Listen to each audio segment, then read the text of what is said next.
You bought a fresh loaf on Sunday, maybe that Trader Joe's sourdough, maybe a Walmart sandwich loaf, and you did what any reasonable person does. You opened the fridge, tucked it in next to the leftovers, and felt good about it. By Wednesday, it's basically cardboard. And here's the twist that's going to completely change how you store bread forever. The fridge didn't preserve your bread, it destroyed it, faster than leaving it on the counter ever would have. Stick around, because by the end of this, you'll know exactly where your bread belongs, and it's probably not where you've been putting it.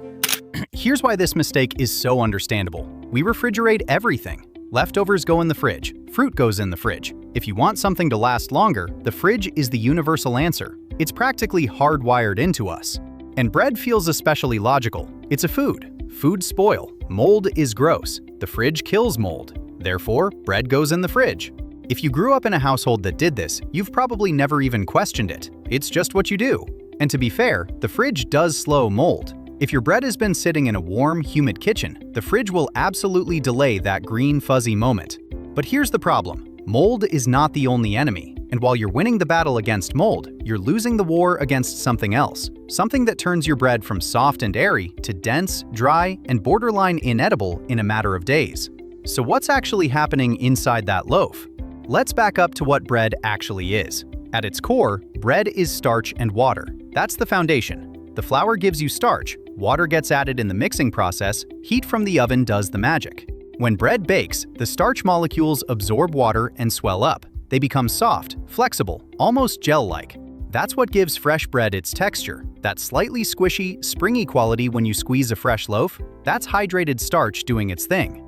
Freshness, in bread terms, is really just hydrated, loosely arranged starch molecules full of moisture. That's it. The crust is crispy because it lost water during baking. The inside stayed soft because moisture got trapped in. And when that balance is right, when the starch is holding its water, the bread feels fresh.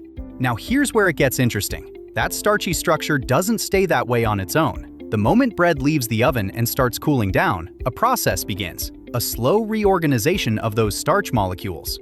And this process is the entire reason your bread goes from fresh to stale. Think about kids at recess. When the bell rings and they pour out onto the playground, they scatter. They're all over the place, running, moving, disorganized. There's a lot of space between them. That's your starch molecules when bread is fresh, loose, spread out, full of energy. Now imagine those same kids getting called back inside at the end of recess. They line up. They organize into rows. The space between them collapses. Suddenly, it's a tight, rigid formation. That's what happens to the starch in your bread as it cools and ages. The molecules slowly reorganize, bond together, and lock into a tighter structure. As they do, they push moisture out. The water that was held inside the starch gets expelled. It migrates toward the crust, or evaporates out entirely. The bread loses that soft, springy texture. It gets firm, dense, crumbly. This process has a name: retrogradation. It happens to all bread, all the time, and temperature is the control knob. The faster retrogradation happens, the faster your bread goes stale, and this is where the fridge becomes the villain.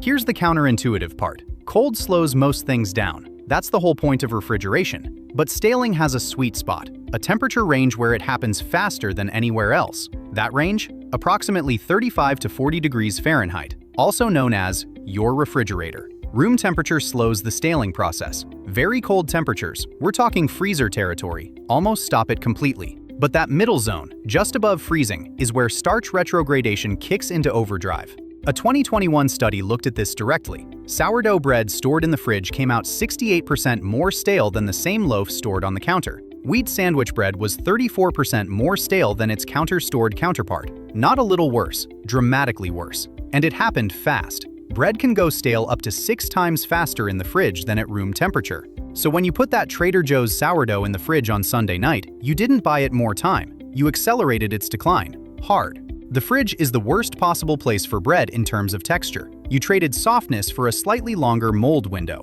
And for most bread eaten within a few days, that's not even a trade you needed to make. Now here's where things get fun. The freezer, the place that sounds even colder and more aggressive, is actually where your bread is safest. Remember that temperature control knob? When you go below freezing, the staling process doesn't just slow down, it essentially stops. The starch molecules can't reorganize when they're frozen. The water can't migrate. Everything is locked in place, preserved at whatever state the bread was in when you froze it. Bread in the freezer can stay nearly fresh for up to 3 months. A counter loaf? You're looking at 3 to 5 days for store-bought. maybe a little more for a quality artisan loaf stored properly. The move that most people don't know about: you can toast bread straight from frozen. You don't even need to thaw it. Pop a frozen slice into the toaster, run it maybe 30 seconds longer than usual, and it comes out tasting legitimately fresh, because heat does something fascinating to stale bread. When you apply heat, those tightly packed starch molecules that cause the staling, they loosen back up. The crystalline structure breaks down temporarily, moisture redistributes, and the bread feels soft again. This is why toast from day-old bread often tastes better than eating that same bread cold. The toaster is undoing the staling, at least temporarily. The practical application here is simple. If you're not going to finish the loaf within 3 to 5 days, freeze it. Freeze it on day 1 if you know you're a slow bread eater. Slice it first so you can pull out exactly what you need. Label the bag with the date. Toast from frozen, and you'll never know the difference. So what's the actual playbook?